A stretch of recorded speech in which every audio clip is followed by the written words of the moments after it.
estratègia marítima ben gestionada implica incloure el que és la justícia, l'equitat, la democràcia i integrar tots els actors involucrats en el territori. A Catalunya ja disposem d'una estratègia marina, que és l'estratègia marina 2030, i que en molts casos no s'està aplicant. I aquí podria venir una mica el problema i de per què, quan serà exitós? Quan aconseguim aplicar les mesures que s'han redactat i que ja haurien d'estar en aplicació en alguns casos. Jo entenc que el concepte clau és la planificació.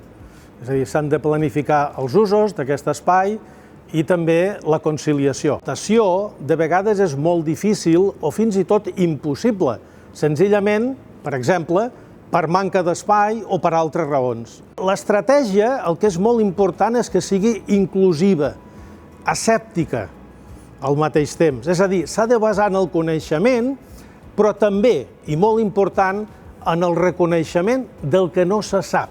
És a dir, sabem moltes coses, cada vegada més, però no les sabem totes. I això ho hem de reconèixer els que fem bandera justament del coneixement. Que es tingui en consideració, per una banda, la ciutadania, que és gent que està en el territori, l'àmbit científic, que són experts d'aquell àmbit, l'administració, que és qui en té competències, i l'economia d'aquell àmbit, i per tant el que se'n diu l'economia blava. Sense una gestió i sense acords, sense un consens entre totes les parts, no pot haver una bona estratègia. Per una banda hi ha una transformació terrestre i per l'altra banda hi ha una transformació marina o marítima.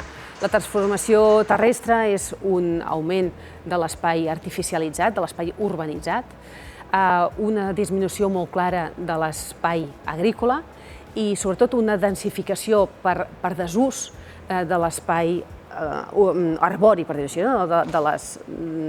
de la vegetació espontània. I per altra banda, en l'espai marítim hi ha hagut una alta ocupació d'aquest espai amb infraestructures, algunes de defensa, algunes estructures portuàries que han alterat els corrents de deriva litoral, han alterat els ecosistemes naturals. Potser el problema és la confluència d'interessos i el conflicte que es genera entre aquests interessos. D'entrada, hem d'assumir que hem d'atendre el que és el bé comú, no els interessos particulars. Per tant, això és molt important.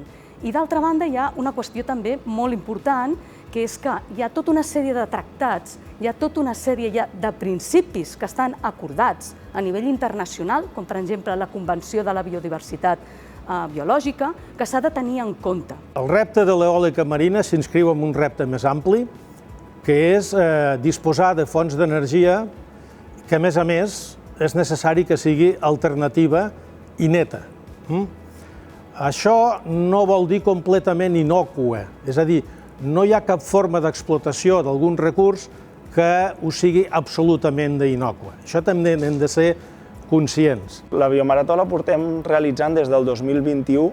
Cada any la participació ha sigut major i cada any hi ha hagut més número d'observacions. Vàrem començar amb unes 10.000 observacions el primer any, que no està malament, que vàrem duplicar el següent any, amb unes 22.000, i ara aquest 2023 s'han arribat a les 60.000 observacions de biodiversitat marina en el litoral català i estaríem parlant que al llarg d'aquests 3 anys portem censades unes 1.900 espècies i tot això gràcies a la participació ciutadana i a diferents entitats del territori, com ara la Federació Catalana, Plankton Diving, Anèlides, que han estat dinamitzant i ajudant a trencar una mica les barreres que la gent pugui tenir a l'hora d'anar a l'aigua. Pel que fa a la participació, doncs lògicament participar, animar la participació i fer que aquesta sigui efectiva, doncs passa per conscienciar, per implicar i sobretot per persistir, persistir i persistir. Hem d'establir uns principis bàsics de canvi acceptable.